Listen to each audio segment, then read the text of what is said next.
What is love? Wait. So you guys actually engaged in sexual behaviors? Oh, yes. And was he a straight? Yes, and to the point where every single girlfriend that he had in middle school and high school, he cheated on with me.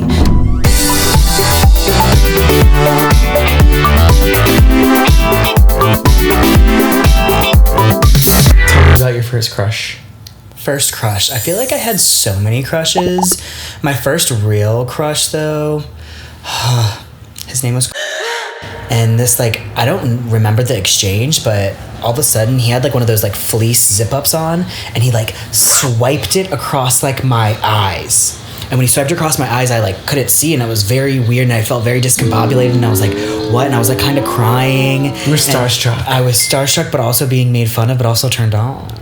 Did you, like feel for the boner? Well, I was, like, feeling around, being like, what's going on, and that moment sticks out in my mind as like the first moment that I met him, you know, and and it was him bullying me. Needless to say, we become friends later in middle school, and like we would hook up. He would come over and sleep over at my house, and we would like hook up. Wait. So you guys actually engaged in sexual behaviors? Oh, yes. And was he a straight? Yes, and to the point where every single girlfriend that he had in middle school and high school, he cheated on with me. He would come over and spend the night, and I would spend the night at his place, and we'd fool around, but he was my first crush. God. But it ended so dramatically because senior year of high school, I'm at a party drinking alcohol with all the girls.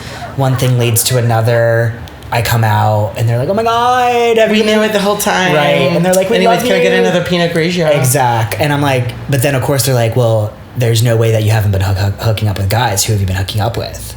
And I'm like, exactly. All the girls are like, "Ah!" Like literally, they like all scream. So this shook the town. Oh, so the straight world was shook. He wasn't at the party. So that's like on a Saturday, and then we get back, and obviously word made it around to and we had economics together, and we sat next to each other, and he requested to leave the class. Yeah, it was like we could probably get into the deeper story later on, like, but at one point his mom confronts my mom at the local Publix and being like, why is Alec why is Alex... That's how you know you're from the South. Yes. Literally, why is Alex spreading rumors about... It's really damaging. It's harmful to the community. But he was like really? But he was like my first crush. What? So where's now? Good question. I've been blocked on social. From him? Yeah. Oh my God, he probably still jerks off in the shower about it. There's been I mean, half of the school was like on his side. It was like this moment where it's like you were... Was he like a football player? Oh yeah, he was. Oh, he was like... God. He was like they called him the Virginator. Like his nickname was like the Virginator. What? Yeah, like he... Virginator. What does that mean? He just took like so many girls' virginities. Like he was known for being very sexual, and he was tall, and he was hot, and he was... you hot guy. Oh, and he f***ed me. I f***ed him. I mean, it was... I cannot. Okay, I've known you for a couple of years, but like this is still kind of blowing my mind a little bit. Like this is a high school drama that happened in like what, 2006? Yeah, from 2006 to 2010. Oh my God. Yeah, and like people were literally being like, "You're a liar, and why would you ever say that to Chris?" Like Chris was like your only friend, because thinking now, going through all the things that Chris and I have been through and what we had gone through, now maybe I think that maybe he just was like really sexually driven and was just like a horny guy, but like I don't know. Like no, you're not just horny, right? But we're also from the South, and you know his parents were, but like we would literally go to his grandparents' place in like deep southern Georgia.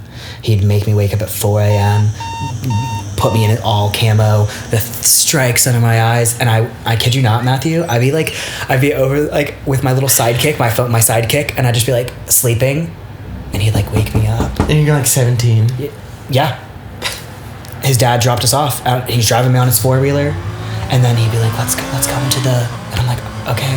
And then he's like, just like, I'm turned on. And then just like whips out his, and then I'm just like sucking his in the field on his grandparents' lot. That was like that's like a core memory that's like so ingrained. You know how we love our men, farm raised. Exactly. My internalized homophobia, ding ding ding. I watched this movie, and forgive me, I do not remember the movie title, but it was a horror film. And it's about like this house that haunts, maybe it's like the House on Haunted Hill, I don't even know. The House on Haunted Hill 3. I don't even know. But it was like in the early 2000s. And there was a character, a woman who was bisexual. This is why visibility is so important.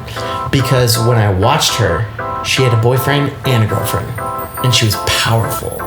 And she was like, fuck yeah, I have a boyfriend and a girlfriend. I suck cock and I lick ass. It's like, what a concept. defining, right? And so as I watched it, I was like, wow, that's me. Yep. And I felt powerful for the first time in my life. Right. But not powerful enough to come out. Right. It's so interesting that you said you like felt powerful, that you were able to see that, and that visibility helped you in that. When in my circumstance, mine had been so secret, like my crush had turned into a secret that I had been harvesting for so long. And then when I came out, he pushed me completely away and was like, I want nothing to do with you. You broke my trust. Like we had a moment where he was like, wanted to meet, and we met and we discussed, and he was like, I never want to speak to you, talk to you again. Like, and that's heartbreaking. It felt like it was my first heartbreak, but I've been confused about what love is and what love means. And I even think, even to that point of the stage of my life where I'm at right now, is like, I'm talking about love and thinking about love, and I can't even think like what it would mean to have someone actually generally love me and what it would feel like. But then I'm like being invited to like these orgies. Like there's literally like, I got invited to this like game night orgy tonight where it's literally tonight. And like, it's the invitation's like Monopoly themed, and like it's crazy. Like, so it's like a privilege to be here. Oh, it's definitely like, it's invite only, like, and part of me is like, oh my God, that kind of sounds hot. And like, it's like game night, like, okay. But then part of me is also like, I've gone once before to this, and it was my worst experience. Why? You have to be so secure in yourself to be at an orgy. The people that are at orgies or engaged and open, I wouldn't even say experienced. I think you just have to love yourself and be comfortable with who you are. Because the people that are having group sex in open areas and able to express that desire and pleasure have done the work inside themselves. Because to be able to be that vulnerable, butt ass naked around 40 other men, and then also explicitly be able to be turned on, like girl, I was there and I was like, there's so many hot guys, so, like 40 hot guys in this 2-bedroom apartment, multiple stories. I was like, what is going on? I was like, this is great, but like, and I was like, why? I was like, when I'm watching porn, this is what I like. I like this is. But now that I'm living it, what's wrong? Right. Why aren't you working? Exactly. Why aren't you working? And I asked the host, I was like, do you have Viagra? And he was like, yeah. So I popped the Viagra, and that worked for a little bit, but then he was a sales rep. I know.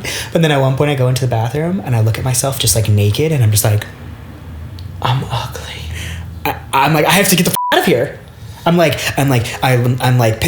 you're the fattest person here. I was like, you have a small dick. I was like, you're going through all these things. And I was like, how am I supposed to get out of here? Everyone's running around naked, and I put my clothes in the closet with everyone else's. So I have to go past all these people. Oh my God, there's a closet where you put...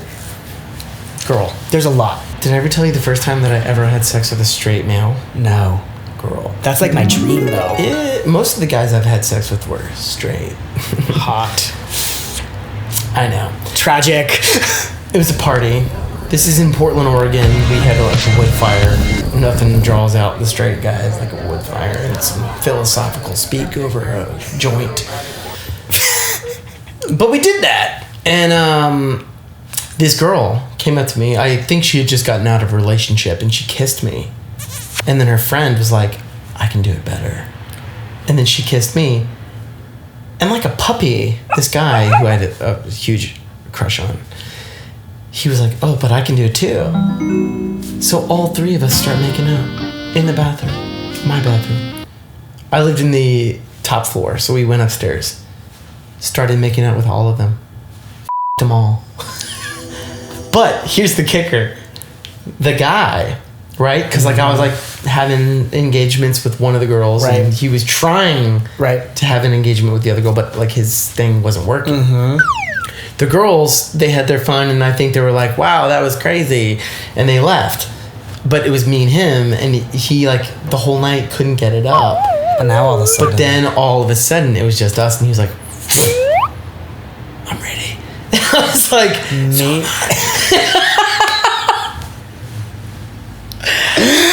And that was my first time. I don't know. That word can be dangerous, and so it's like lost its meaning. It's lost its zest. I don't know what love is. I don't know. I've never been loved by another man. I maybe you have. If you love me, let me know. But I do think gay like male relationships are always like super horny and like really fun, and then they're over. Right. Like, I haven't had a meaningful relationship with a man since 2016, and it was a toxic relationship. But during it, I wasn't even enjoying the fact that, like, I had another gay man that, like, wanted to not only have sex with me, but, like, cuddle with me and, like, meet my family. And since then I've been in so many situationships that I've either misread how we've been navigating the relationship, or they've been misreading what the relationship is, and that's tough. And what's even tough about a situationship is that I went in so deep on one situationship and I lost a bunch of friends because of it. And do tell, girl. Is this recent? I mean, it's the one. Well, so the other day when we met up for coffee, and you were like, "Oh yeah, I went on a date with this guy. Like, I've been sleeping with him for a year," and I was like, "What the fuck? You've been sleeping with him for a year?" But like, that's more than just like a hookup. But is it? Are you still hooking up with him? Yeah, but like, oh my god. I don't know. Oh my god! Like, so is that a situationship? I don't know. I don't know what any of these relationships are. That's why I call them just all situationships. So hard. But like, sometimes it is easier to just be straight, right? Like, because but the last situationship that was really, really bad that I'm still feel like I'm reveling from is because I like lost a friend out of it. I lost the person out of it, but it was. Oh my god! me. You have to tell me about this. Why? Why were friendships lost? Friendships were lost because this was a friend from college who had a history with this person. So it's me, this person, we'll call them Peyton. Okay. And then we'll call the other person Jeremy. So, but Peyton's a girl. Okay, Peyton's a girl, everyone get that. Okay. So Peyton's a girl, and she's a college friend who I've developed a really close relationship with, who finds out that in college, her most serious relationship boyfriend, Jeremy, has a secret to tell. I knew it! But I don't know Jeremy because I only know Peyton. No, you of course. And I'm like, whoa, that's a lot. And she's upset. Cause you well, no, not this is before. This is still in college, right? I mean, eventually you. Right. So she's really upset, but life happens. We graduate, they regain their friendship, and then we all end up in New York. The perfect backdrop. And of course, me and her are friends, and now is this who I think it is? Mm-hmm. And so then. No. So we're Alec! It's horrible. I can't. Okay, but we're being vulnerable. This is what we're doing. Oh wait, maybe it's not who you think it is. Oh no, it's not. Trust me. It's who I think it is. So, what's even happening in the story? I don't even know. Get to the part where you the guy. Right. So basically, long story short, we try to and we do and start to hook up and start to develop this situationship where I'm her friend and I'm hooking up with him. We're kind of dating. We're not. She's getting jealous that we're doing things without her and not liking it. It was her first boyfriend. She tells me, how dare I go behind her back to try to even develop a relationship with this guy. Meanwhile, I'm like head over heels for him, thinking that he's the best. He's giving me everything I want. This is the hardest part about being gay, is like being entrapped in everyone's little secret. Yep. It's like, excuse me. Like forever's little secret, like wasn't claiming me in any way, shape, or form. I'm not a whisper. Right. I'm a whole conversation. But a whole moment of that even is one day we have this great Peyton is... I knew it! Peyton is away and don't worry, we'll edit that part out. Okay, so Peyton is away and me and Jeremy plan a little date. We go to these art galleries, it's so great, and we're walking in Soho and we're holding hand in hand, and I'm like, at this moment I'm like, oh my god, someone's gonna call me a two guys on the bike drive past us and yell as we're holding hands. You're kidding. I'm not kidding. Why? I have no idea. And we just look at each other, and I was having such a great day. I was like, I'm in love with this guy. This is what my life's gonna be. Like, I'm living like this New York moment, blah, blah, blah, blah, blah. He's so cute. And we're in it. And it almost couldn't ruin, it didn't, at the moment, it didn't ruin anything, because I think we were both just like taken back and we're just like, wow, that was up. But I couldn't believe that. I know, I was like, wow, an e-bike? A city bike? Right, on the city bikes. And I was like, I can't believe that happened to me. And it's so ingrained into that. But say all that to say, I gave Jeremy the moment to choose me. I said, I know that we're dealing with a lot of other people's things of trying to make this relationship work, and I like you. I was vulnerable. I had the phone call conversation with him, and I told him that, like, this gray that we're floating in, I can't do it anymore. And he was like, I can't give you what I need. And I was like, okay. And he said, where are you? And I said, I'm in East Village I'm East Village on the fucking bridge. And he's like, he was like, I'm coming to you. And I'm like, no, you're not coming to me. Like, you just said that you can't give me what I want. He was like, but I want to comfort you. And I'm like, you can't do that. No. And so then we tried to be friends and all of this shit, but long story short, I'm no longer friends with it. Never works, girls. Any of those people. Do not. I don't talk to any of those people anymore. I haven't talked to Peyton in forever. It's been almost 3 years. We're probably going to be at a wedding this year together. Our mutual friend's getting married. We might the wedding. But Jeremy hasn't. I'm blocked on everything, and I can't see any of his things. Makes sense. But his last Instagram post, when I can't see on my Finsta, is the one that I took the picture and I captioned it, and it says last Instagram post. Holding on to that. Wow. So are you gonna go to this thing tonight or not? I'm unsure. I'm like not saying no, but I don't know. Well, you kind of need to shit or get off the pot. I know. I need to make it. They wanted everyone to RSVP so they would know how many people were. Yeah, they want to know who's fucking who. Now, did you like order your harness or? No, I would just like go and just like. What would you wear? Probably a jockstrap. That's it? Yeah. Don't be basic. What else would I wear? A harness, girl. Something to hold on to. Girl, I don't want to be attached to anything. You won't, but like you will. So we'll see. I'll let you know maybe next episode. We'll see. God. We'll see. Where is it? It's in Bushwick. I was just gonna say, if this is in Bushwick, I'm gonna scream.